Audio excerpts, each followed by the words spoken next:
తిరుమల శ్రీవారి ఆలయంలో ఉగాది వేడుకలు కన్నుల పండుగగా జరుగుతున్నాయి. ఆలయంలో శాస్త్రోక్తంగా ఉగాది ఆస్థానం నిర్వహించారు పండితులు. తెల్లవారుజామున 3 గంటలకు సుప్రభాత సేవ నిర్వహించారు. తర్వాత ఆలయ శుద్ధి కార్యక్రమాన్ని చేశారు. ఉదయం 6 గంటలకు శ్రీదేవి భూదేవి సమేత శ్రీ మలయప్ప స్వామికి విశేష సమర్పణ నిర్వహించారు.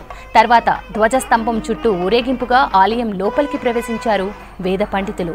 శ్రీవారి మూల విరాట్టు ఉత్సవ మూర్తులకు కొత్త వస్త్రాలను ధరింపచేశారు. తర్వాత పంచాంగ శ్రవణం నిర్వహించారు.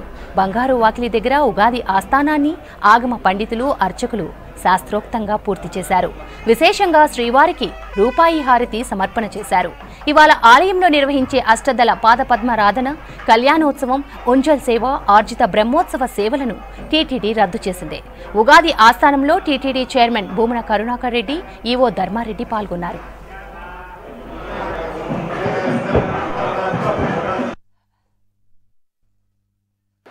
ఈరోజు తెలుగు ఉగాది నూతన సంవత్సర సందర్భంగా ఉగాది ఆస్థానము చాలా అత్యంత వైభవంగా అర్చకులు, జీయంగారులు అంతా కలిసి చేయటం జరిగింది. ఈ ఉగాది సందర్భంగా స్వామివారిని ఈ దేశము, రాష్ట్రము, ప్రపంచమంతా కూడా సస్యశ్యామలంగా, సుఖంగా, సంతోషంగా ఉండాలని చెప్పి కోరుకోవటం జరిగింది. ఉగాది ఆస్థానం చాలా చక్కగా నిర్వర్తించారు.